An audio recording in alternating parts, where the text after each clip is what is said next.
నువ్వుల పొడి ఎలా తయారు చేయాలన్నది ఇప్పుడు తెలుసుకుందాం. 200 గ్రాముల తెల్ల నువ్వుల్ని తీసుకుంటే దీనికి సరిపడా ఎండుమిరపకాయలు ఎర్రగా ఉండేవి 2 పిడికెళ్ళ ఎండుమిరపకాయల్ని తీసుకోవాలి. అది కొంచెం కారంగా ఉండేవి కాబట్టి 2 పిడికెళ్ళు వేసుకుంటే సరిపోతుంది.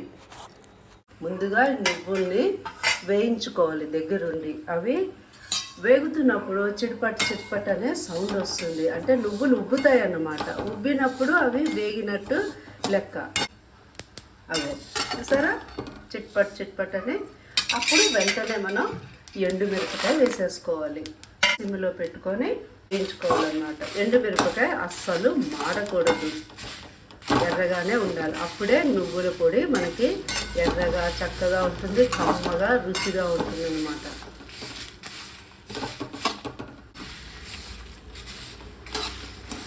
ఇలాగా మనం దగ్గరుండి వేయించుకోవాలి. అది వేగిందని మనకి ఎలా తెలుస్తుంది ఎండుమిరపకాయ అంటే, ఇది కూడా ఉల్లాగే ఉబ్బుతుందన్నమాట.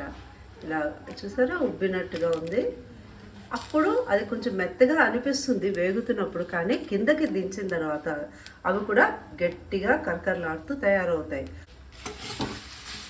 పూర్వీకులు పెద్దవాళ్ళు కంపల్సరీ నువ్వులు తినాలి అని చెప్పి మా ఇంట్లో చెప్పేవాళ్ళు.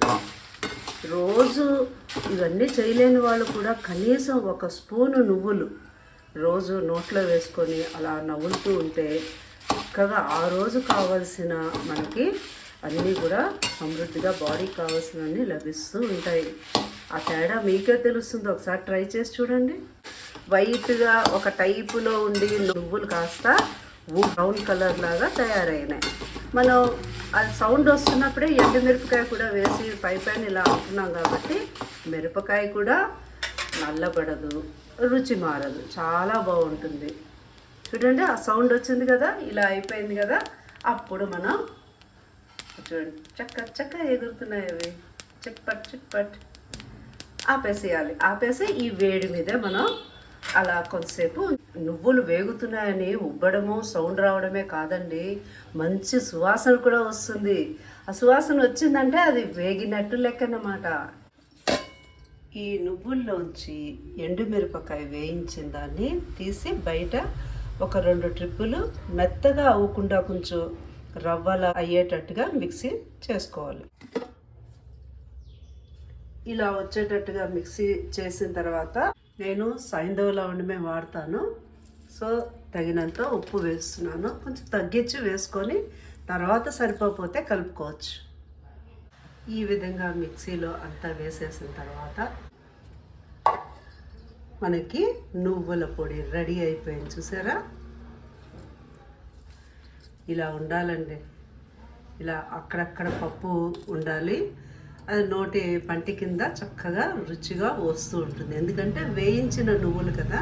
ఇలా మిక్సీలో కొంచెం ఎండుమిరపకాయ కూడా మెత్తగా అవ్వకుండా కొంచెం రవ్వలా ఉండేటట్టుగా మిక్సీ చేసుకొని పెట్టుకోవాలి. ఇది ఒక సీసాలో పెట్టుకున్నామంటే మంచి వాసన అలాగే ఉండి చాలా టేస్టీగా ఉంటుంది. ఎంతో రుచికరమైన, చాలా ఫాస్ట్గా తొందరగా అయిపోయే, ఆరోగ్యానికి ఆరోగ్యం ఉన్న నువ్వుల పొడి సిద్ధమైపోయింది. ఈ విధంగా మీరు ఈ కొలతలతో తయారు చేసుకున్నారంటే రోజు ఈ పొడి తినకుండా మీరు మానరు, అంత టేస్టీగా ఉంటుంది. Thank you for watching my video. నమస్తే. తప్పకుండా మీరు కూడా ట్రై చేయండి, ఎలా ఉందో చెప్పండి.